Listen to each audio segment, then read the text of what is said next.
a celebrity, like they're walking into OJ's court and they're looking at OJ. Were any of them looking at him? No, but it is the big courtroom that we're in, and we're off to the right. And I don't know if once they sat down, if they did, but it's we're looking straight across and even angled a little bit more towards the bench, and there are people behind you. I think the people that I saw, it's kind of overwhelming for them, and they're trying to get the lay of the land and the terrain, and they don't, there's some people don't exactly dress up for court. So some people look like they were running some errands at Walmart, and then they realize they have jury duty and they got to head over there. But they're kind of, trying to figure out who's the person up on the bench that's talking. And then there's a lot of people sitting in between. There's obviously heavy court security. And then the courtroom next to us is the Kevin Reddington murder trial with the doctor that allegedly killed the wife and threw her in the pond. So there's a lot going on just in that corner of the courtroom. But I think what gets their attention that I noticed is when she says 6 to 8 weeks. That certainly gets terrifying. People's because I think some people go in like, I'll do it for a couple days, or think of like a week. That's a long time. But I think when that's what I noticed, and one guy I saw him yesterday, mouth like 6 to 8 weeks, almost like, how much is that? Yeah. And yesterday when she was saying to some of them, Kevin, Mr. So-and-so, juror 5, you're excused from jury duty. They don't walk to the exit. It's like, you better not be standing near the exit or you're going to get knocked over. They bolt. Some of them bolt out the door, just in case they say, hold on, we changed our mind. So it's also, all right, so they're all sitting in there, and there's close to 100, a little under that. And the first juror went up, and it was we can say race and gender. So it was a woman of color. So she's in the huddle by the bench. And, I've also sat in jury selection where the person is sitting there, and right in front of everyone, they go through, what's your name and what do you do? And that's why I've heard jurors tell the story. They've been taking care of a parent and they lost track of the news. I remember this one woman that she did something with plants. So she used to listen to jazz music on the way to work, listen to jazz music on the way home. She never opened a newspaper, never even put on TV. And this is more there by the sidebar. But as they're around the juror, it's pretty intimidating, I think, for the people that are sitting there watching. So then they'll say, okay, stand off to the side. And then they have to step back a little bit. And then they talk some more. And then sometimes the defense goes over and chats with Karen, who, it's like, as I said, it's almost like The Apprentice type of thing. And then they say, all right, come back in. Now, the first juror, they did that like 4 times. And the person's... Why don't we just see what for about 30 seconds, see if Brennan's saying anything interesting. Okay. Thank you. No, never mind. He's just introduced. They're just going through a new set of jurors, and go ahead, John. I didn't know what he was doing. He's just introducing himself. I think that no one follows up on that, and I think for the defense and the prosecution, that's what's going on. But it just the woman that's standing there, and the whole room is staring at her, and there's so much security. It's I mean, she didn't do anything wrong. But it's just people are so out of their element that if you were standing there, it just kind of reminded me of if you ever had to go to the principal's office, and sometimes you see like 1 or 2 kids standing outside of it, and they did something wrong, and they got caught doing something. They're about there, and then they kept bringing her back and forth. So I think that, again, I'm not knocking the process, but it just seemed to like really throw off the crowd. Like, what are they asking? What if and they have to understand too that it's explained to them that each side has 16 peremptory challenges, where just for no reason at all.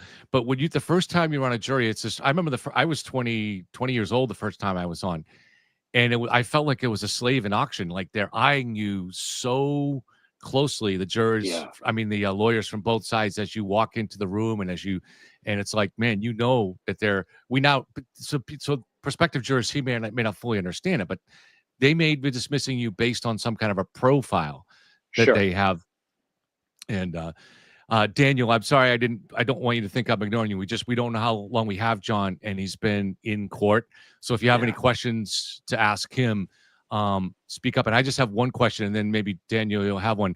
So how many people have you observed people in there, John, that are not part of the media, that seem to be observing the jurors, potentially for the prosecution, potentially for the defense? So we saw a story yesterday that the defense has 9 law school students clerking for them. Are you seeing a presence in there? Are people studying the jurors?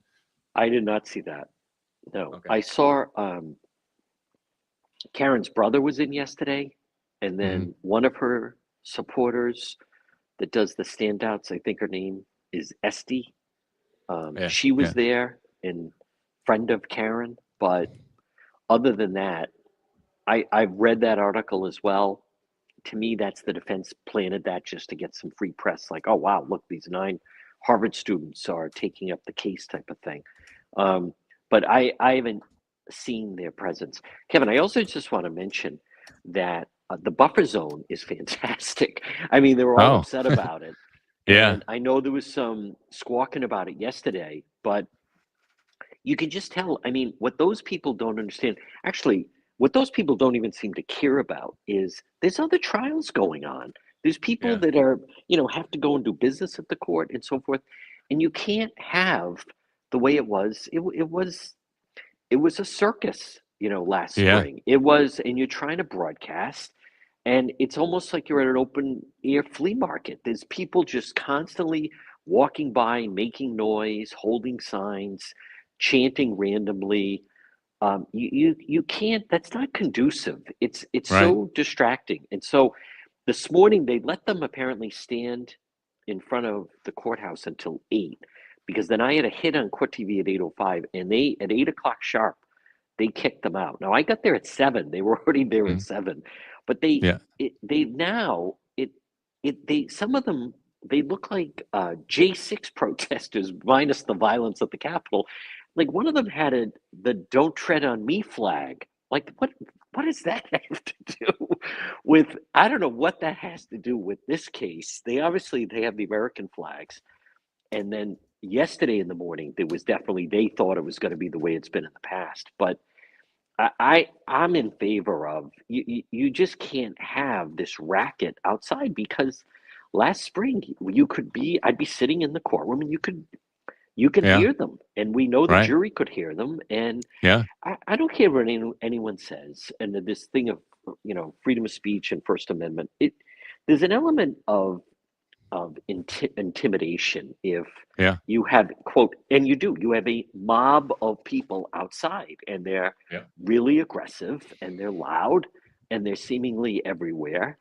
And so I know people are squawking about that, but I welcome it. I think it's great. I think the state police seem really confident this time around. And last year, I think because of the Proctor stuff, maybe they were kind of almost trying too hard to be nice to them. But you have to be firm, because there are people that come here outside and they're here to disrupt, and they don't care about any of this stuff. They're just here to make a noise and do whatever. So I think so far they're off to a really good start. And the people in the courthouse, they seem more confident. I think Brennan I just think he's changed the tone, Kevin, of the whole thing, of just, they kind of have their swagger back a little bit. I think they were definitely knocked off stride, as we talked about last spring, the federal investigation going on, and Jackson and Yannetti were steamrolling over Lally. I sense everybody that is involved at the courthouse, they just have a different vibe to them. It's one of confidence. Daniel, did you have any questions you wanted to ask John? He's been in court a lot covering this case. And next time when you reply, John, just tell people, because they're asking in chat, where they can find you. So Daniel, did you have any questions? The easiest thing is my website, depetro.com, my last name, no eyes. it has links to all of my social media. I do a lot on TikTok, and then I'll be live at 1 o'clock, 1 to 2 on Facebook and YouTube and X. Go ahead, Daniel. Good to meet you, my man. My name's Daniel. Yes, big fan. Thank you. I appreciate that. Thank you.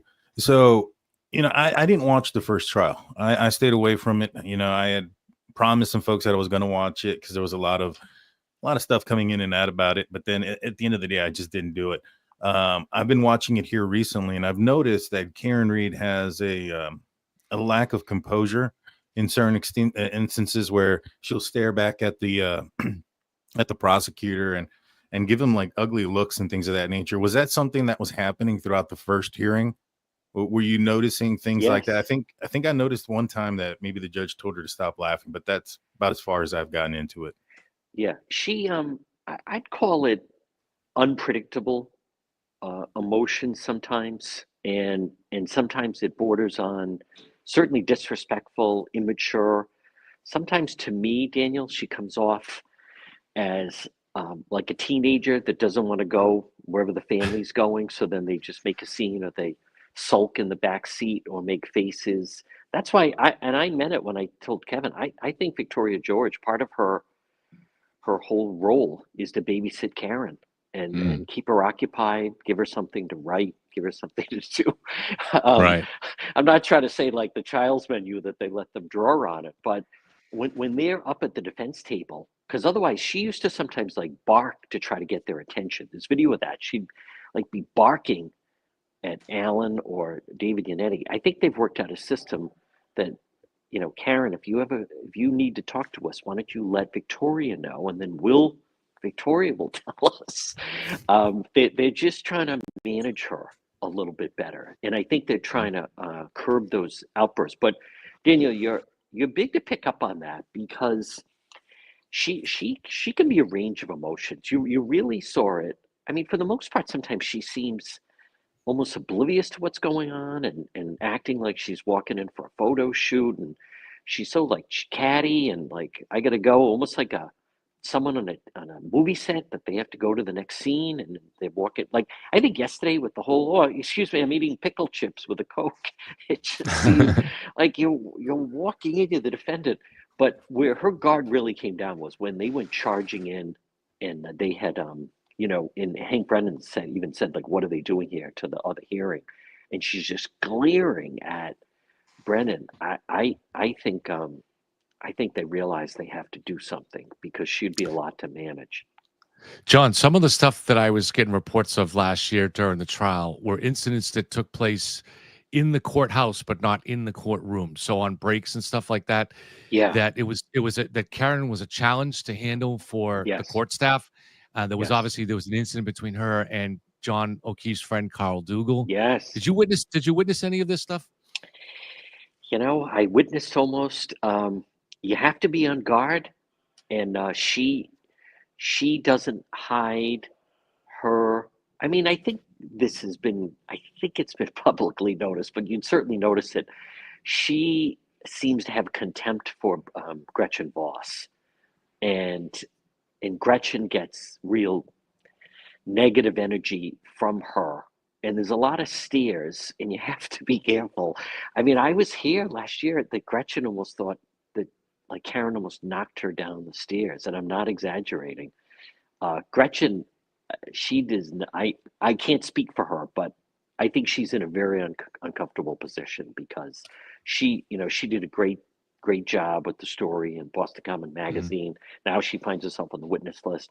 She's faced a lot of harassment from some of the supporters, but it's not your imagination. She can be a lot. Plus, then it's with the parents. Maybe they calm her a little bit because they're not here. The father's not here. He could be. Maybe they're just kind of waiting on that. Right. It would take a toll on anyone, but it does seem to really take a toll on her. And they've changed the outside, so they don't. It used to be the gauntlet where they could all just kind of march in together, and they're literally high-fiving people as they're walking into the courthouse, and now they bump them way back. So it's a little more subdued, But I think her behavior in what she gives off, I think that's something to watch, because at any moment she can drop her guard, Kevin and Daniel, Mhm. and she gives. I'll just give you one more example, then I got to jump back in. But like in Body of Snow, when they're asking her about the witness intimidation, and Yeah. they edit it where you show Ally McCabe crying on the stand, and then Yeah. I mean she's laughing. I mean, a normal defendant, you'd say whatever you do, you can't come off like you think it's funny, and Yeah. she's giggling about it like a 13-year-old to me. Yeah. Um, Yeah. there's something really odd about that behavior. So listen, I'm going to jump back in. Daniel, great to meet you. Kevin, keep up the great work. We'll do this again. And Thank you, John. I want to see what's happening. Keep up the great work, everybody. You too, man. Get in there and find out Okay. what's going on. All All right. Thanks, John. Thanks, Kevin. Bye, Daniel. All right. Bye. Hey, Daniel, thanks for being here. So I know John's covering it in the courthouse. So when I get a chance to get him, I wanted to give us a chance to ask him as many questions as we can. He's been on Court TV with Julie Grant most mornings too, covering this. Oh, wow. So, amazing. Yeah, he does. He has a real gift at articulation, and he's a mainstream media person. He's worked in other media. He's Rhode Island based. Most of his work, and he's generally pro law enforcement. He does, I think he does a lot of ride-alongs with the police, like multiple days a week. And so he's very pro law enforcement.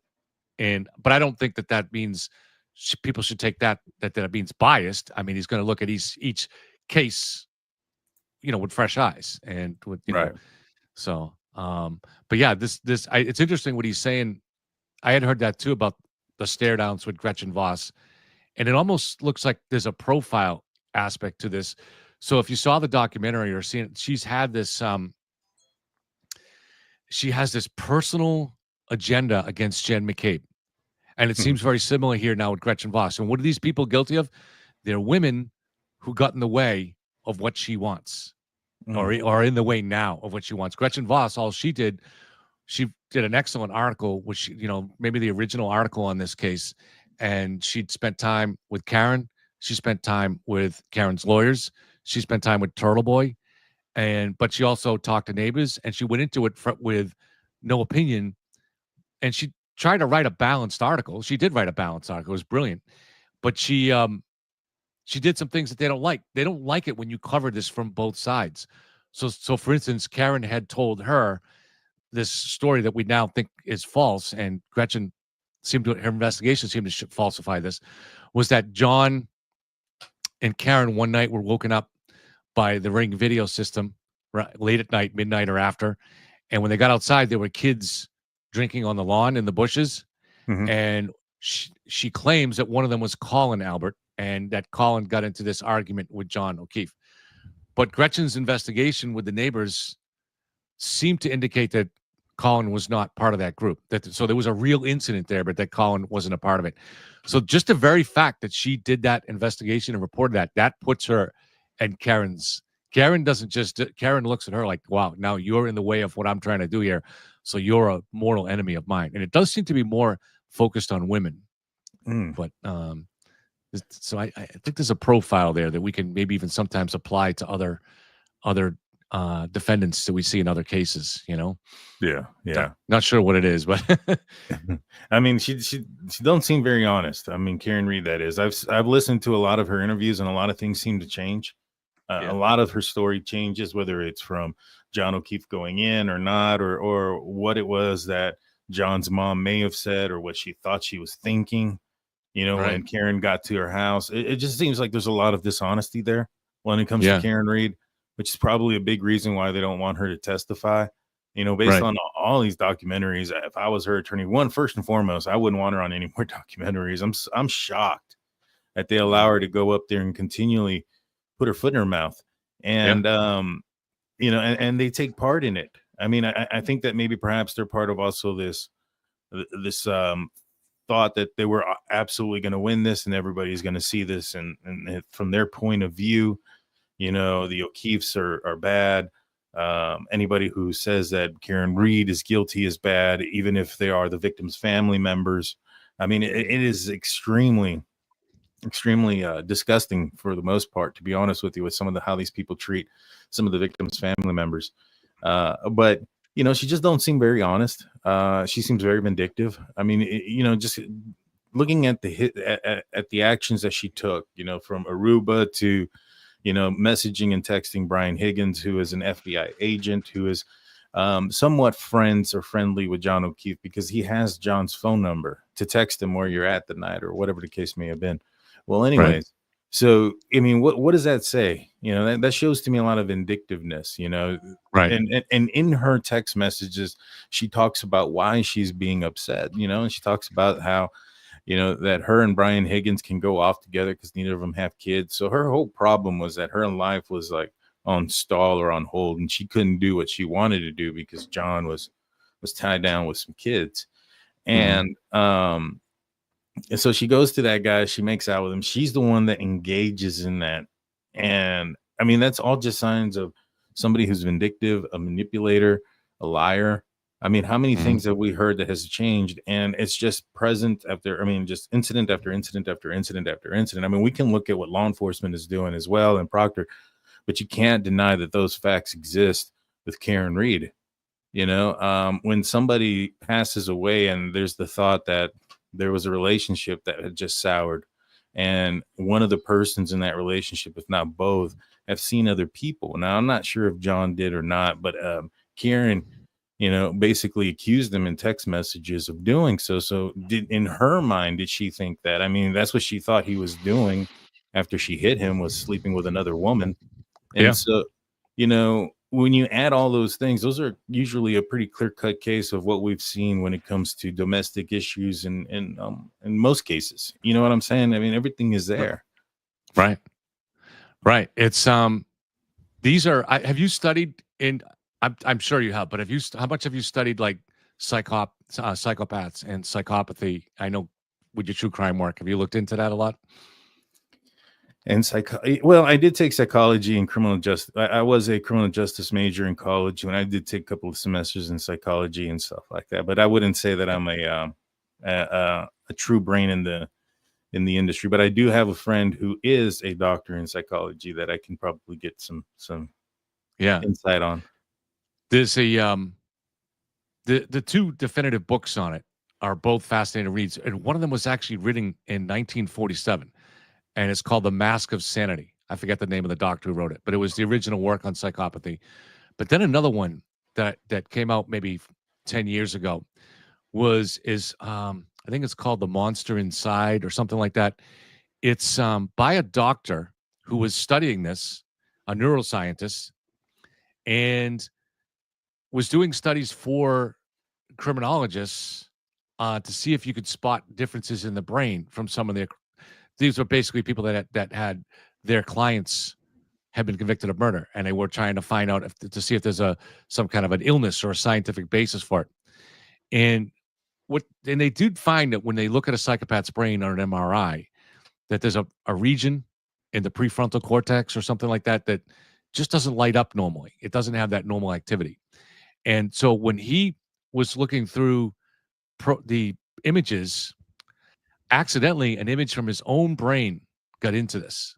And he looked at it and he said, wow, this one is classic. This is a perfect example of a psychopath's brain. And he went to go find out if it was one of his patients or one of the samples. And he found out it was a sample that, because he had taken a sample from him and his family members to put in as a baseline for the study. And he learned that it was him. And all of a sudden it was a moment of self-revelation for him. And he realized he doesn't have any murderous impulses that most psychopaths don't, but he had other traits that perfectly matched, and he recognized it all growing up. And as a handbag, the basic trait is lack of empathy for other human beings, impulsivity, and there are other comorbidities that can go with it. You can have, for instance, you're more likely to have OCD and things like that, which he had. So you're looking at Karen here, and you're seeing this utter lack of empathy for anybody else involved here. And you're definitely seeing this incredible impulse control. She has a lack of impulse control, and it shows up in court. And this goes to John's point of maybe they've now got a babysitter to try to help keep an eye on her. But it's worth studying these things, because not that all killers are psychopaths, certainly, or not that all serial killers are psychopaths, but a fair amount of them are. And so it's just interesting. It helps you maybe understand a little bit of their behavior to look into it. So, well, it's kind of like a thing that I say. Not everybody in the everybody in the Border Patrol speaks Spanish, but not everybody in the that speaks Spanish is a Border Patrol agent. It's the same thing there. Like, not everybody that goes out there and commits mass murder, or not everybody that lacks remorse and feelings commits these mass murders, but usually those that do commit those typically fall in that line. And when it comes to Karen Reed, I think there's some, I'm not a doctor, I'm not any of those things, so I'm not going to try to diagnose her with anything, but it does really seem, and I wanted to ask the man, John, I think is what his name was, who was up here before he left, was, has there been a time where she's shown any, not necessarily remorse, but sadness, empathy for what happened to John? This was her boyfriend. This was somebody that she claims to have loved. He's now passed and deceased. He's no longer here. Regardless of what you think of how it may have happened, his family didn't have anything to do with it. His mother lost a son. So you would think and assume that you would feel sorrow for a mother who had lost her child, for a brother who had lost their brother or sibling. And yet those emotions aren't there. And the only time that we've ever actually seen her express real emotion was when she was talking about her clothing, and it reminded her of her mom talking about how she shouldn't have, that her clothes need to be tailored because they can't be too long. And then that was the first time I've ever actually seen real emotion out of her, of sadness or any of those things. And she goes back to thinking, like, I guess I think about my mom, but she really wasn't thinking about her mom. She was thinking about what her mom told her, which was, if you're going to be on TV and presentable, you better have your clothes in line. So it really had nothing to do with her mom. It had everything to do with her appearance. And that's what made with herself, in other words. Exactly. And so that's what made her emotional. Nothing with John. There's nothing with John yet. Even to this day, she talks about John and says all she thinks about is the bad times, which is exactly what she told John's brother when she was leaving, or something to that nature, or John's brother's wife, that, hey, we're never going to see each other. Just think about the bad times. Well, now it's come to fruition. That's all she's still saying to this day, that when she thinks about him, all she thinks about is this case and everything that she's going through. Doesn't matter what he went through. Doesn't matter what his family's going through. It's what she's going through. And she's going through, what did she say? It's no life to live, living in an upstate a hotel in a big city, and not having to work and having a roof over your head and all these other things. She should be in prison. It should be a lot worse. But she's over here and talking about how this is hard to live, and this is no way to, no empathy, no sympathy, nothing for John and his family. And I find it 100% telling, in my opinion. Yeah, absolutely. In fact, one of the stark things that comes across in almost every interview is how angry she still is at John O'Keefe. And I would guess it's because she blames him for being in this predicament. And, but I do also think, back to your point about why do Karen's attorneys allow her to do this, it is fascinating, right? And it's almost like, if you're going to get your story, if you're going to go public, get your story straight and then stick with it. But they weirdly seem to trust her to just evolve her story on her own as needed to match evidence as it comes out. So, for instance, she used to say that she, after dropping John off, that she sat in the car texting him and calling him. Mm-hmm. But the phone records show that she absolutely did not text him at all, and probably did not call him. The first call came at 12:33 when she almost certainly was on the way home. Mm-hmm. So now she no longer claims that. But so her story evolves. But it's really strange to think, like, that they were so confident in her that she would be able to handle that in such a way. It almost suggests to me that they really did maybe have convinced themselves that she's innocent. And, that the human mind is an incredibly flexible machine. And I think it has more to do with people out there today.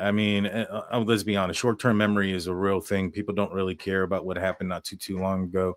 I was going to say she can come out and say that she hit him and then change her story 2 weeks later, and it would have been yesterday's news that she said she hit him, which she did. Her and her defense team said that it was an act that had no intention. that it couldn't have been this or that because they did not intend on doing it. It was an accident, yada, yada, yada. It wasn't intentional. So she's already come out and said she's hit him. There's, or her lawyer at least has alluded to it. And they still can't, people still don't believe it. So she can go out there and say whatever she wants. It's still working. I mean, it's worked so much to the point where a juror or an alternate juror in the last trial is now apparently on her defense team. I mean, how much more can it be working? How much more can it work? I'm told that last night, I don't watch the show, but I'm told that last night Turtle Boy said, I don't know if it was on his show or he posted this, but that he said that if Karen Reason was to some reason to confess now and work on a plea deal, that he would say that she must be on drugs. In other words, they're not, even if she confesses, they're not going to accept it. They're not going to believe it no matter what. And now, in the case of someone like Turtle Boy, see, you have this cognitive dissonance that goes on in every normal human brain, where if you have something in your mind that is very uncomfortable, your brain will work to get rid of it. And so if you've committed a murder and you see that evidence on it, it may cause discomfort for you to think of yourself as a murderer. So your brain will work hard to convince yourself at a subconscious level that you didn't do it. Mm-hmm. I think with the case of Turtle Boy, I don't think there's an element of that there. I think he's just purely grifting on this. And he's not a stupid guy, and the evidence, he's not able to argue the evidence with people like me. He can't. And he knows it. He's not stupid enough to. So I think he just is going to say whatever he thinks he needs to say to dupe his audience. Mm-hmm. I mean, yeah, but why would he say that? I think that maybe perhaps, so Karen Reed's attorneys aren't stupid either. I think they see the writing on the wall as far as if some of these motions maybe perhaps don't go in their way, a plea deal may be their only option. Because at the end of the day, when you look at the evidence and the evidence alone, the missing tail light piece at 523, the micro pieces of tail light on John's body, the lack of dog DNA for their argument. I mean, everything seems to be falling apart when it comes to their defense. I personally think that Hank Brennan I don't know too much about what happened in last hearing. I've only seen probably, like I said, 10 to 15% of the last hearing. And it just kind of, the other guy just kind of seemed boring, to be honest with you. And so this guy here, Hank Brennan, he's a former defense attorney, so he's got a little bit of flash to him. And I mean, to me, like I said before, it seemed like Alan Jackson and the defense team were a tier above the last prosecution. This time around, it seems like either they're evenly matched or Hank Brennan is just a tier above him, and Alan Jackson, that is, because I think Alan Jackson's probably the premier lawyer on the defense team. No disrespect to any of the other lawyers that are on there, but I think Alan Jackson is the one that's probably making the most money for a reason. And, I just think that if they start seeing the writing on the wall, they may need to start at least having that conversation. And who would not know that they're having that conversation other than this guy, Turtle Boy? And so I'm curious as to why he would bring that up. I mean, it'd be like in the Bryan Kohberger case. It's one thing for me to bring up Bryan Kohberger could be taking a plea deal. Another thing for somebody who might have, a personal relationship with his defense team. You get what I'm saying? Yeah, absolutely. And so this, I think the defense's strategy is not an acquittal strategy. It's a mistrial strategy. It's to try to contaminate the jury pool to a degree that you get one or two holdouts that just, for reasons of they came in unconvinced, they belong to a cult, they have a certain ideology, they think women are victims or whatever it is, they're going to hold out no matter what. And they're going to use Proctor as an excuse or something else. And you'll get a mistrial, and then they try to argue that the state shouldn't do this again. It's too expensive. So I really do think that that's their strategy. I don't think that but like you said, is there a chance that they would work on a plea deal? Well, I mean, is there a level that the evidence against Karen, we don't know what new evidence there is, but there's a lot of potentially new evidence in the recent chip off that got 8 gigabytes of new data. If that evidence is there a point where that evidence is so slam dunk that it's almost impossible, even for someone who leans towards Karen Reed, to nullify? I think at a certain point, they're just going to fall back on, well, I mean, at the end of the day, the officer's actions, it doesn't matter what the crime was, guilty or not, she shouldn't be charged because of the officer's actions. I mean, I can already see it because I see that in the Bryan Kohberger case. Even though there was even less controversy, absolutely no controversy when it comes to law enforcement behaviors in that case, I still see that there. So there's no winning with those folks, to be honest with you. Yeah. So I mean, it's interesting to see. The prosecution has told the family that they will prosecute this as many times as needed, but whether that's actually a reality, I don't know. There is probably a limit, and this is expensive. But I do think they would try this a third time because, and again, there's a political aspect of it too. The district attorney is an elected position. But it's the attacks have been so personal, so they would do it not just to defend the witnesses and obviously the O'Keefe family, but themselves. The attacks have been on their office. And I think they want to get to the bottom of what on with the U.S. Attorney's Office, the feds here, which seems to have been highly inappropriate. And it's so I think I think they have an awful lot of motive to want to try to get to a verdict here. And if they have to do another trial, they'll do it, as crazy as that sounds. I thought so. Let's talk about the Kohberger case for a minute, because I know you're an expert on the case. I am not, but I did follow it closely in the early days. And my impression, once the arrest documents came out and the early waves of evidence on Kohberger, was that they really the law enforcement there, despite some missteps in the first days with public statements that were irresponsible, but everything else they did as far as the investigation, from my view, seems to be really, really excellent work. Do you agree with that? Or I do, and even the remarks that they made early on, the only thing that they said was that they believe that this event was targeted, which in the end ends up being correct. There was some recent documents. Bryan Kohberger was, I think, between July 9th and November 7th of 2022, which is a week before the murders. He was in that area within 100 meters of the crime scene between the hours of 10 and 4 a.m., 10 p.m. and 4 a.m., 23 different occasions. And so he stalked these individuals. Well, maybe not necessarily stalked. I think the term is surveil, because stalking is one second. So in the state of Idaho, for it to be stalking, the victim would have had to have been harassed, annoyed, or in fear, basically meaning they would have had to have had knowledge. And so since they didn't have knowledge, Bryan Kohberger was watching them. It can't be stalking, but it can be surveilling, and they have him there 23 different times.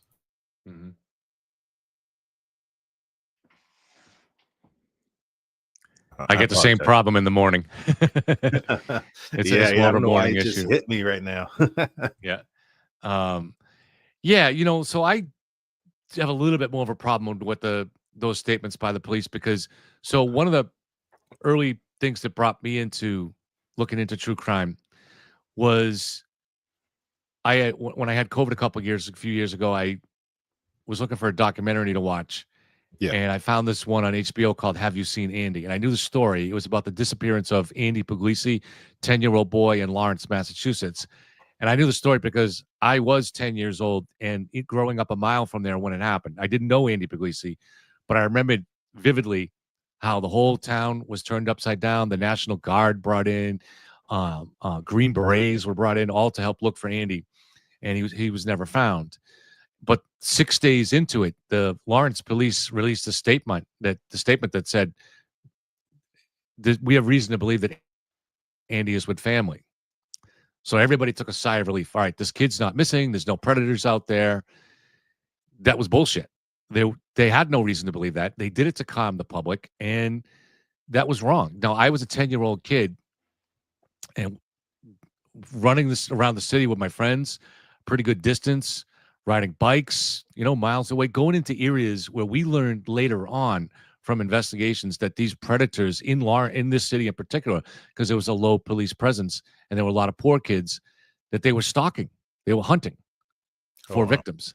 And my parents, none of our parents had any idea back then that this was going on. And so kids were given a lot of free reign to just go where they want. And that wouldn't have happened if people were told the truth. And so we're very lucky that some other kid didn't disappear. And so I feel like there was an element of that here in Bryan Kohberger, where the police were trying to calm the public and say there's nothing to worry about, when they didn't know that. Because even if there was a degree in which, let's see, I don't know, we might be done on this for the day. We'll see, on the court thing. So even if there was a degree, video is private. All right. So I'll rely on people in chat to let me know if there's anything going on. Where this is being covered. I think that early on, I think that there was two things to that, right? The first thing was the initial press conference, which was right away. And there had been actually another one that had been happening that wasn't as televised. It was actually the mayor. And in that press conference, the mayor had mentioned something about that they thought it was a crime of passion. Now, the mayor's not going to just say that just to say that. Now, who does the mayor talk to? The mayor talks to the chief of police. He's, in fact, the chief's boss, so to speak.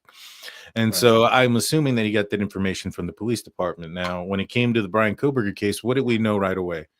We know that let's rephrase that. What did the police know right away? The police knew that they had 4 victims, 1 victim, 2 victims on the 3rd floor. Both of those victims were in the same bed, and 1 victim was more brutally assaulted than the other. That victim that was more brutally assaulted had made multiple phone calls to her ex-boyfriend that night. That ex-boyfriend was the same person that she was with at the corner club that night up until about 1 o'clock in the morning. And so she's with him till 1, and then they go off, and then she's calling him over and over again. He lives a block away. He don't live very far. He can walk there. And he was with them. She was moving away. There was, maybe some talk of the relationship getting back together again. Maybe there wasn't. She had gone on other dates with other men at this point. So I think that they thought the boyfriend did it. I think a lot of people would have thought that. You have the more vicious attack. You have a knife. It's bloody. It's personal. You have the phone calls. You have them together that night. In comparison, I think there was. Sorry about that. Hold on 1 second. Let me just. It is an unintentional. Hold on a second. I'm going to turn the volume on that. Or reckless. All right. Go ahead. Yeah, and so I think they thought that that's what it was. And then there was another press conference, but this one wasn't as big. It wasn't as viewed as often as much because it wasn't the initial one. And in this one, they kind of said that, hey, they kind of pulled it back from it being a targeted thing. They still said that we believe it's a targeted event, but we want you guys to be vigilant, yada, yada, yada, yada. They also had to protect the case without letting the person, because he was still on the loose, know that they were on to him. If they were on to him, which I don't think they were at that point either. But you don't want that person to know that you're onto them or not onto them. You want to make them nervous enough for them to make a mistake as well. And so, by going out there and saying that, you have some more information, that can kind of lead somebody to panic and say, oh man, they're trying to calm down the masses. They must know who I am. And maybe perhaps he says something, does something, et cetera, et cetera. But you're right. I mean, it's probably not something that it should be practiced as often, because something serious can occur after the fact if law enforcement isn't honest with those type of things. Right. And it also created some false impressions with the public when they hear targeted. They almost victim blame it a little bit, like thinking there were rumors going around they were involved in drugs or this and that. I think the word targeted here is complicated, because I don't believe that any of the victims knew Bryan Kohberger. Do you agree with that? No, they didn't. And I'm fairly close with one of the family members of the victims, and they've told me that they've talked to their daughter's friends and boyfriend, and nobody ever saw him. And if you see that picture of him, 6 hours after the murders, where he took a selfie that morning, I mean, you would know if that guy was in your house or not. Right. You know what I mean? If he was, especially if you're a bunch of 20, 21-year-old kids. I mean, that guy looks like a 35, 40-year-old professor in that selfie. And so you would, one, you'd be like, who's the teacher here? And two, you would know just based on, I mean, even his own defense team say that he acts odd and that they're concerned about his behavior in these recent documents. So, no, he said, and they said that they never saw him. They never noticed him. And so he must have been watching from a distance, but not too far. I mean, 100 meters. And on one event that's in the PCA, and also in one of the documents, is that it was that he was there from like 10:30 to 11:30 within 100 meters, just sitting out there at night. And nobody knew. It's crazy. Yeah. So I just want to go back. So just to update guys in the audience. So I'm playing this here. It's what's showing on local Fox 25, but I'm not sure if, even though it says live, I'm not sure if it actually is. I don't think there's a camera in place. I'm going through other channels. And so thank you for the request to put it on closed captions. I did that. So what the judge is doing, and I think this could be live because this is a process that's going on, but I think it's actually from an hour or so ago, it's a repeat of yesterday. They're just going to read the jury questionnaire out loud to the jurors. So it's all stuff that we've heard before. So yeah, we'll leave it on there. But we're not, there's no, I don't think so it says on there 9:47. So I think that might've been when that was recorded. And so if anybody in chat gives me an update that it is live somewhere, when I went to Fox 25, this was what was showing, but I don't think it's live, but I'm not 100% sure. And if anybody finds some other channel that is showing something live, please feel free to let me know. I do pay attention to chat as much as I can. So I don't think that. See, the whole idea about targeted too, as far as telling the public that, is that you're trying to say there's no longer a danger to the public, and that's where I had a beef here. So, most of these serial killers, there's a targeting. They may have in many cases they have pre-selected a victim. Mm-hmm. But that doesn't mean they're not going to select another victim, because when people say targeting, it's almost implying, when the police say that, to my ears, when the police say that they were targeted, it's almost saying that there's no danger to the public because the motive was something, there was a motive. There was an actual personal motive. Where with a serial killer, there is no motive beyond the desire to kill. Mm-hmm. And I don't think that, and I think in this case here, this guy, Kohberger, was obsessed with killing, would have developed these fantasies. He had all the hallmarks of a psychopath. You've seen the high school postings that he made where he couldn't even see his own family members in any kind of an empathetic way. And he knew there was something wrong with him. He looked at them as almost like video game characters. They weren't real to him. So it's much easier to develop those kind of twisted fantasies when you don't feel any empathy for other human beings. So I think there was a high risk that he was going to kill again. So that's the problem I have with telling the public that it's targeted, and it gets them to let the guard down. Yeah, no, I agree with you. It definitely does lower the guard, and it probably shouldn't have been done. It shouldn't have been done, but they did try to say to stay vigilant out there. They didn't know who he was until December 19th. Right.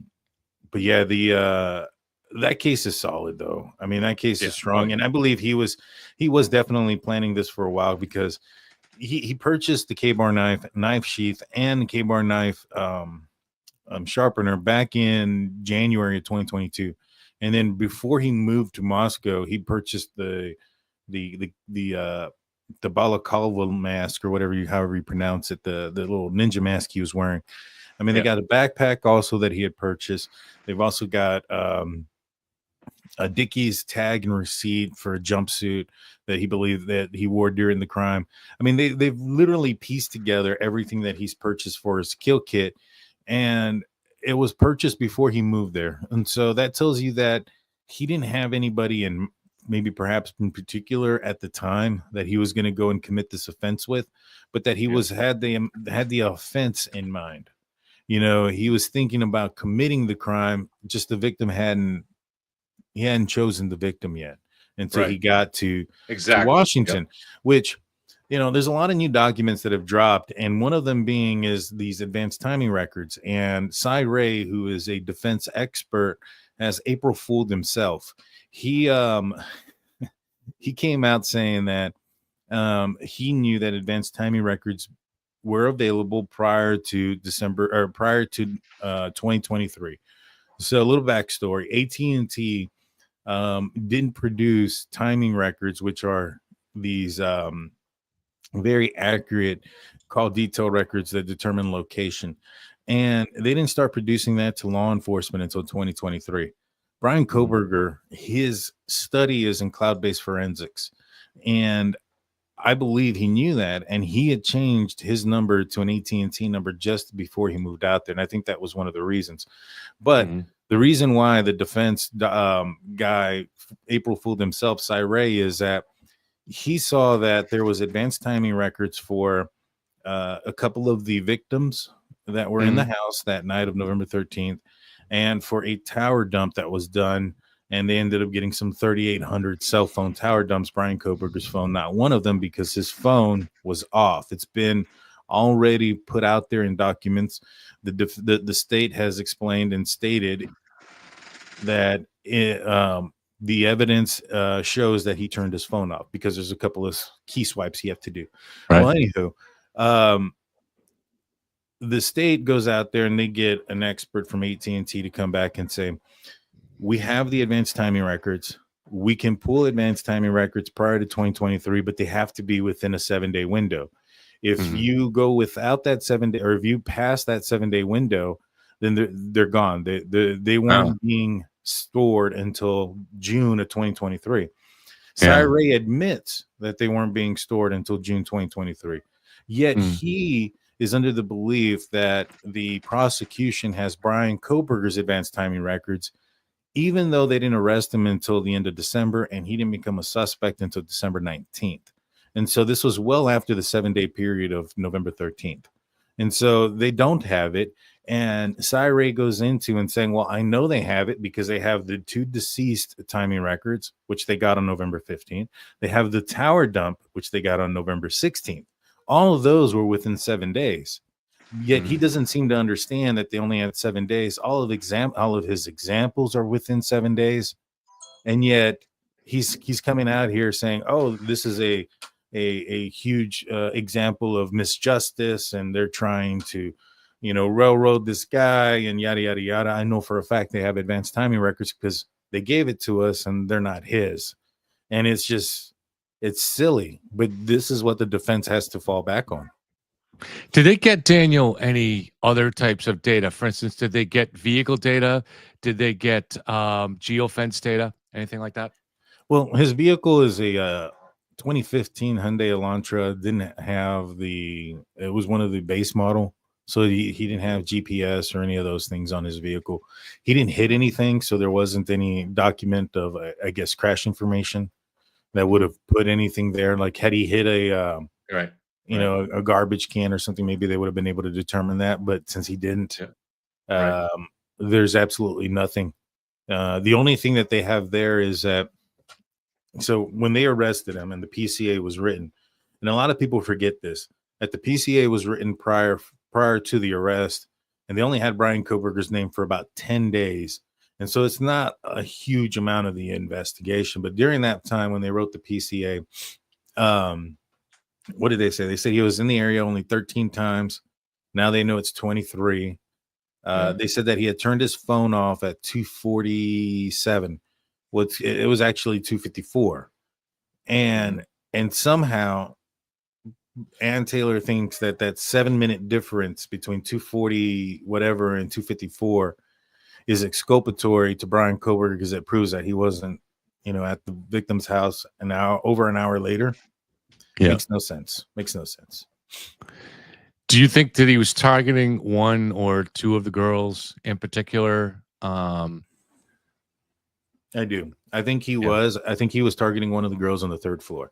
Now, I know a lot of people might say, well, it was Maddie because he went directly into her room, but Kaylee wasn't in her room, and the doors were open.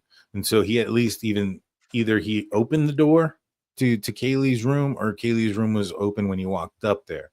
If it was closed, because Murphy was in there, which I suspect could have been the case, that it was closed, I think maybe he opened the door. If that's the case, then Kaylee probably was the target there. But he went directly upstairs. He passed by Dylan's room multiple times. Based on the documents, we know that at 4:17 a.m. there's a struggle in Xana's room. It can be heard from audio from 50 feet away. At that exact same time, Murphy's outside barking, meaning that the sliding glass door was open that entire time. And so he, my thoughts are, and Dylan also says that she woke up and she heard who she thought was Kaylee going upstairs with Murphy, and then coming downstairs saying somebody's here. Well, the defense and everybody agrees that wasn't Kaylee, because Kaylee was already most likely deceased upstairs, that was Xana. And so my thought is that Bryan Kohberger goes in there, goes to the first, third floor, opens the door, doesn't see Kaylee, goes into Maddie's room, sees both of them there. Now he's opened the door, so Murphy exits out, goes down into Xana's room. And Xana's like, hey, Murphy, what are you doing here? And so she gets up to take Murphy back upstairs. She notices the back sliding glass door is open, maybe perhaps even hears the commotion going upstairs, and then realizes somebody's here. Turns around to go back down. Bryan Kohberger comes behind her, and they stop and see each other in the hallway. And that's why he says, it's okay, don't panic, I'm here to help. And then he attacks her. Okay. That's interesting. Yeah. So Murphy was in the room with the two girls upstairs.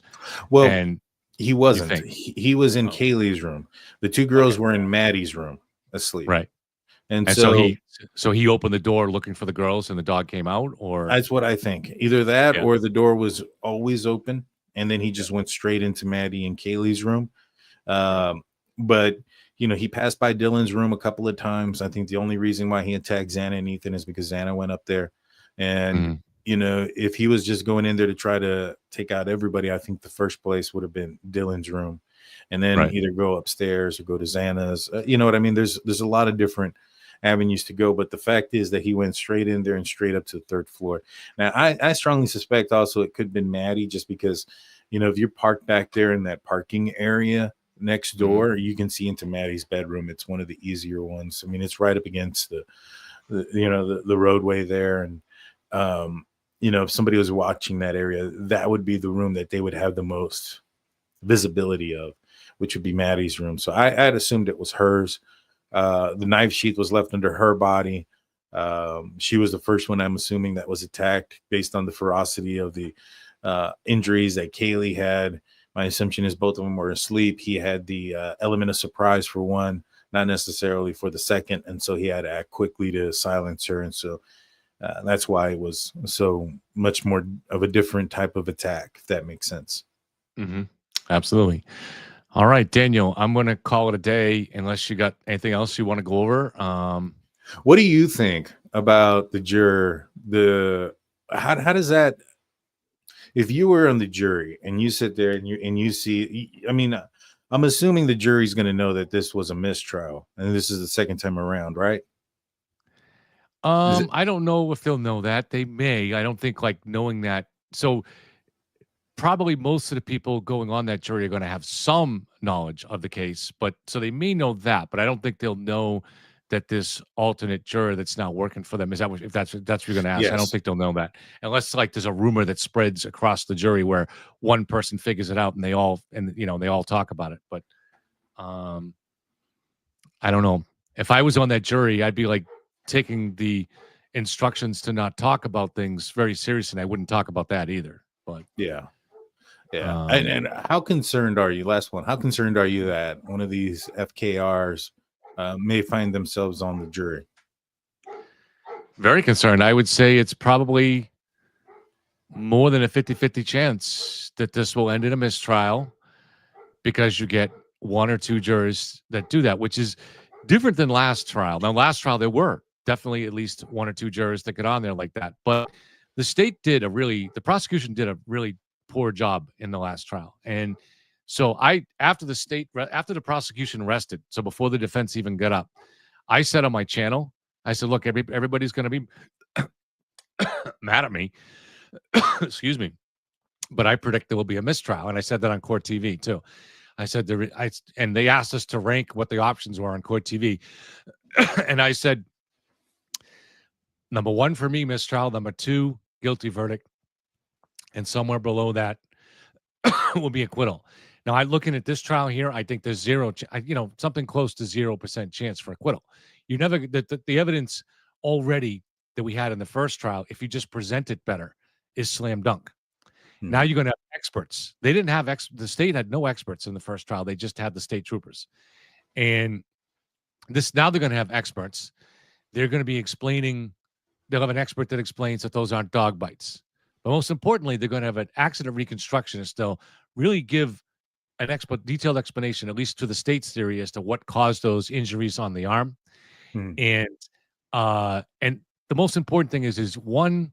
Well, they may not need this, but I've showed many times how the vehicle data, when you correlate it with the phone data, with John's phone data, it shows you exactly what time John was struck within a few seconds.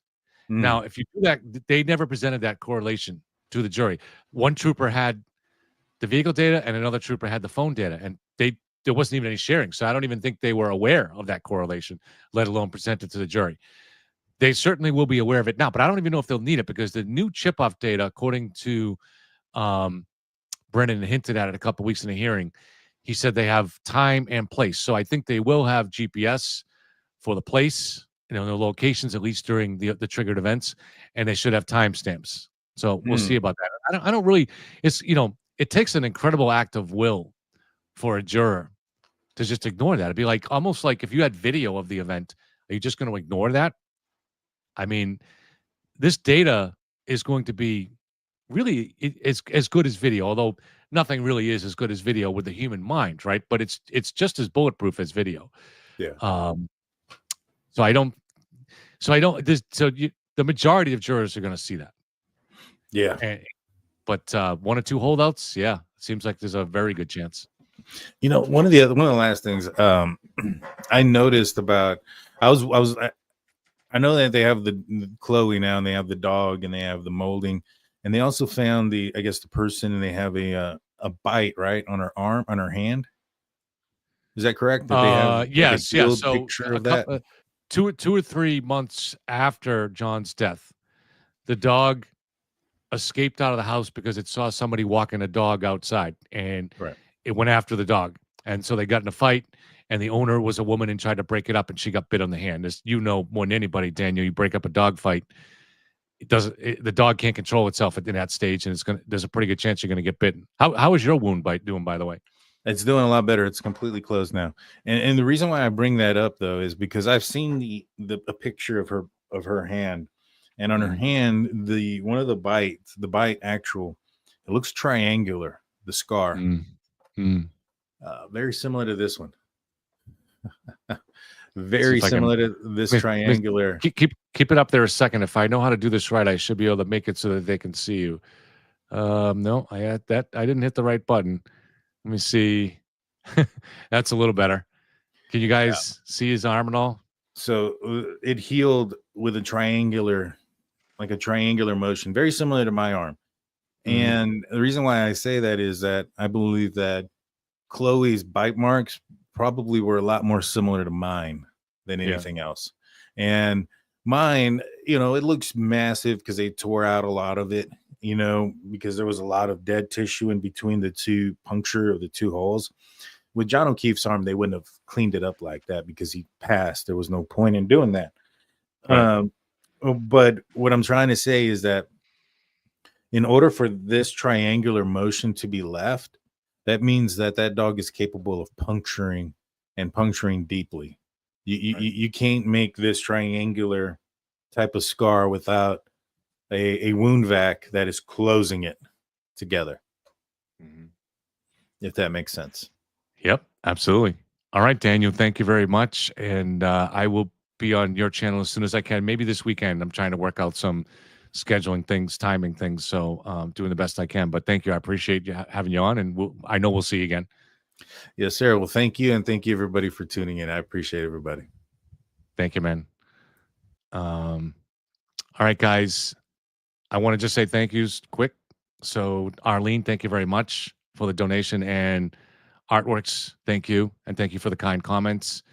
So anybody that is interested